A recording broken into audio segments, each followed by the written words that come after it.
पहिल्यांदा तर श्री भगवंतांच्या चरणी मी नतमस्तक होतो आणि मला अतिशय आज आनंद आहे की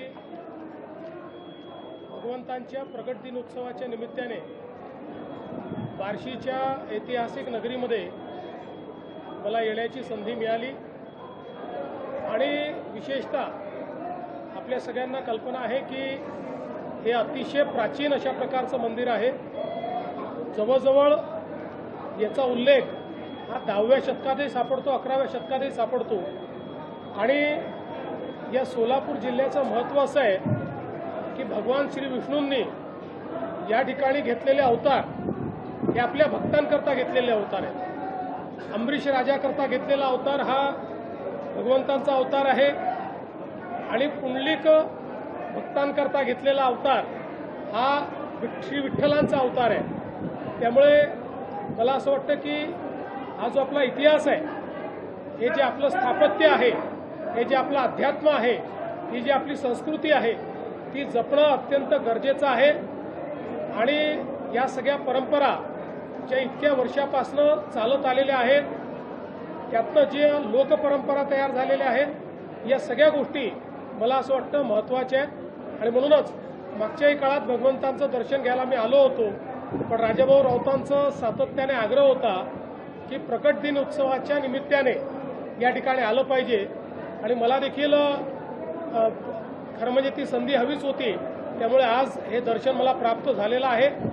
राजाभाऊंनी जो आराखडा इथला तयार केलेला आहे त्याला सरकार पूर्ण समर्थन देईल आणि अतिशय चांगल्या पद्धतीनं ही ऐतिहासिक जागा आहे।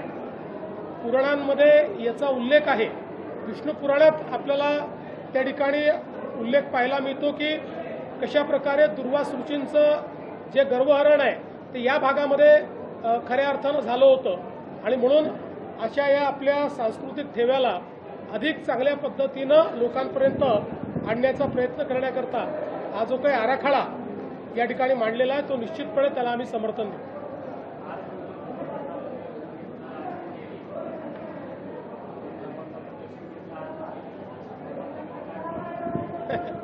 भगवंताने सगळं दिलंच आहे आणि मी तर नेहमी असं म्हणतो की आपले ईश्वर असे आहेत की ज्यांना मागावं लागत नाही, त्यांच्याकडे जाऊन आपण नतमस्तक झालं तर सर्व मनोकामना पूर्ण होतात आणि शेवटी ईश्वरीय शक्ती ही आपल्याला मानसिक बळ देणारी आणि मानसिक बळ मिळालं तर किती प्रश्न समोर आले तरी आपण त्याच्यावर उत्तर शोधू शकतो।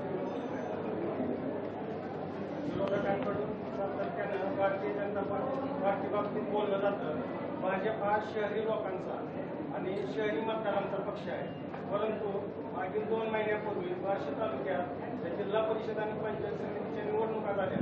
त्यामध्ये माजी आमदार राजेंद्र राऊत यांच्या नेतृत्वाखाली जिल्हा परिषदेच्या 6 पैकी 6 आणि पंचायत समितीच्या 12 पैकी 12 अशा 18 फरकानं राजाभाऊंनी 54,000चं मताधिक्य घेऊन ग्रामीण भागात भाजप पक्ष बळकट करण्याचा प्रयत्न केला आणि ते मास लीडर आहेत हे पुन्हा एकदा दाखवून दिलं। ह्या निकालानंतर बार्शी शहर आणि तालुक्यात बॉम्बच्या बाबतीत आपल्याकडून राजभाऊ नाईक कोणत्या मोठ्या प्रकारचं बक्षीस मिळेल याबाबत सातत्याने चर्चा होती।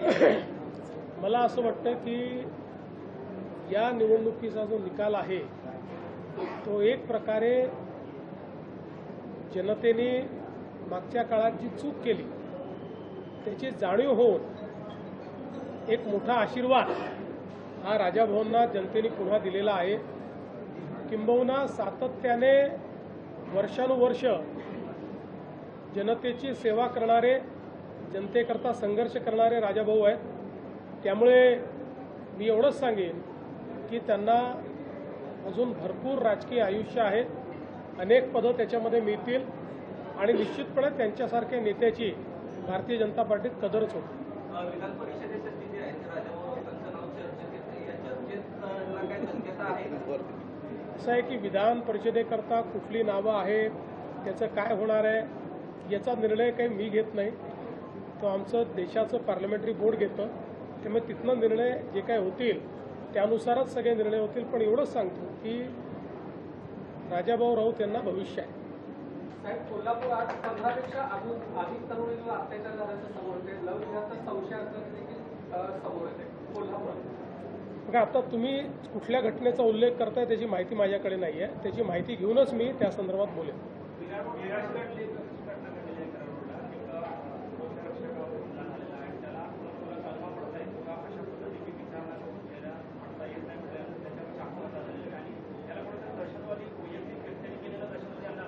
मुळामध्ये एकूण हे जे प्रकरण आहे हे बघितलं तर सेल्फ रॅडिकलायझेशनचं हे प्रकरण आहे. मोठ्या प्रमाणात पुस्तकं, साहित्य, इंटरनेट या माध्यमातनं रॅडिकलायझेशनचा जो प्रयत्न आहे त्या प्रयत्नातनं हा जो व्यक्ती आहे, आरोपी आहे, हा तयार झालेला दिसतोय.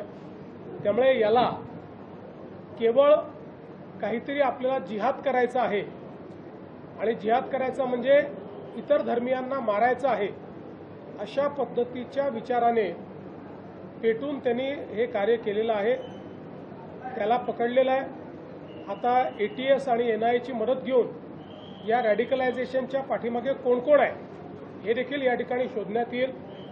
याचं कुटुंब हे परदेशात आहे, ते अमेरिकेमध्ये आहे. हाही अनेक वर्ष परदेशात राहिलेला आहे.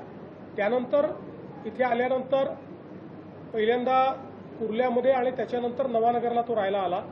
त्यामुळे आता याच्या पाठीमागे कोण कोण आहेत, याच्या लिंकमध्ये कोण कोण आहेत, अजून कोणी असे रॅडिकलाइज झाले आहेत का, या सगळ्या गोष्टी ज्या आहेत त्या आता तपासामध्ये पुढे येतील.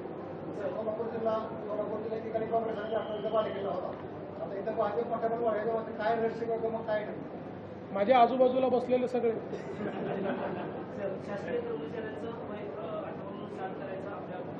जी जी शासकीय कर्मचाऱ्यांचं निवृत्तीचं वय 18 वरून 60 करायचं प्रस्तावित आहे. त्याच्या संदर्भात काय आपण आता आमची चर्चा चाललेली आहे. या संदर्भात युनियनची चर्चा चाललेली आहे. चर्चेअंती मग या संदर्भात काय निर्णय होतो ते बघूया.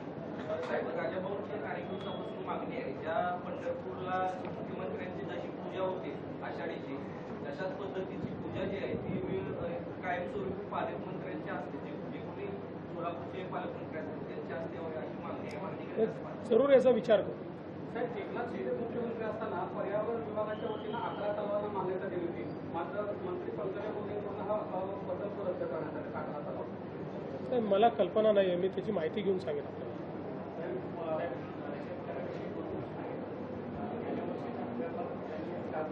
थोडं मोठ्याने.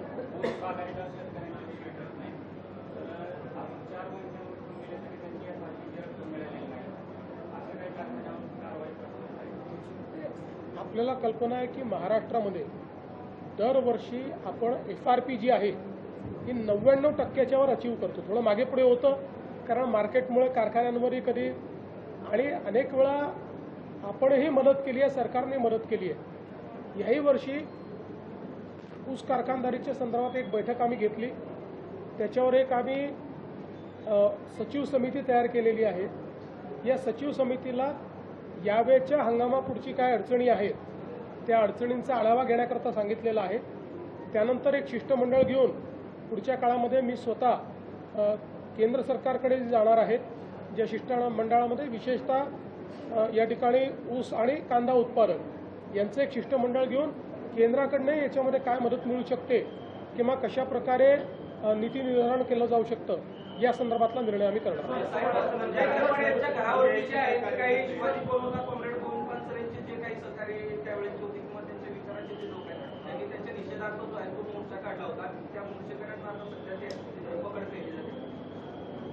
खरं म्हणजे निरर्थक वाद उभा झालेला आहे. पहिल्यांदा तर हे लक्षात ठेवा की या देशामध्ये छत्रपती शिवरायांचा कोणी अपमान करू शकत नाही. छत्रपती शिवरायांचा मान इतका मोठा आहे की कोणीही त्यांचा अशा पद्धतीनं अपमान करणं हे शक्यच नाही आहे. आता हे जे पुस्तक लिहिलं गेलं आहे 1979ला लिहिलं गेलेलं आहे त्याच्यावर आज वाद उकरून काढायचा आणि दोन्ही बाजूंनी एकमेकावर भिडायचं मला असं वाटतं की शुद्ध असामाजिक अशा पद्धतीचं असंवेदनशील अशा पद्धतीचं हे कृत्य आहे. मला असं वाटतं आक्षेप घेणाऱ्याने पुस्तक वाचलं आहे की नाही मला माहिती नाही. आंदोलन करणारे तिकडनं जे आलेले आहेत ते आपण कशाकरता करतो हे त्यांना माहिती आहे की नाही मला माहिती नाही. केवळ कुठला तरी मुद्दा पकडायचा आणि त्याच्यावर विवाद उभा करायचा आणि चर्चेत राहायचं हा प्रयत्न योग्य नाही. सर, घाटकोपऱ्यातील लहान मुलींच्या अत्याचार प्रकरणी किरण सोमय्या 12 तास आंदोलन केलेले आहे. त्या संदर्भात क्राईम ब्रँच देखील तपास करत आहे. पुढील आपली कारवाई काय असणार आहे? किरीट सोमय्यांची मागणी आम्ही मान्य केलेली आहे. त्यानुसार त्या ठिकाणी तो जो तपास आहे हा तपास क्राईम ब्रँचला वर्ग करण्यात आलेला आहे आणि त्याचसोबत ज्या ज्या लोकांनी या तपासामध्ये कुठेही कुचकामीपणा केलेला आहे त्यांच्यावर आम्ही कारवाई करतो. वार्षिक क्षेत्र विकास आराखडा शासनात नगरपालिकेने सादर केला आहे. मागच्या वेळेस चर्चेत तुम्ही निरक्षक आहे परंतु अद्याप त्या आराखड्यात काय नेमकी अडचणी? त्याला अडचणी नसतात. त्याच्याकरता खूप वेगवेगळे फोरममधनं तो जावा लागतो. आराखडा शासनाला गेला म्हणजे पहिले कलेक्टरची कमिटी असते, त्याच्यानंतर पालकमंत्र्यांची समिती असते, त्याच्यानंतर जिल्ह्याची समिती करून तो राज्याच्या समितीकडे येतो, मग त्याच्यानंतर HPC असते, त्याच्यानंतर मुख्यमंत्री कमिटी असते. एवढ्या सगळ्या याच्यातनं एक आराखडा जातो. त्यामुळे तो प्रोसेसमध्ये आहे. चला, धन्यवाद.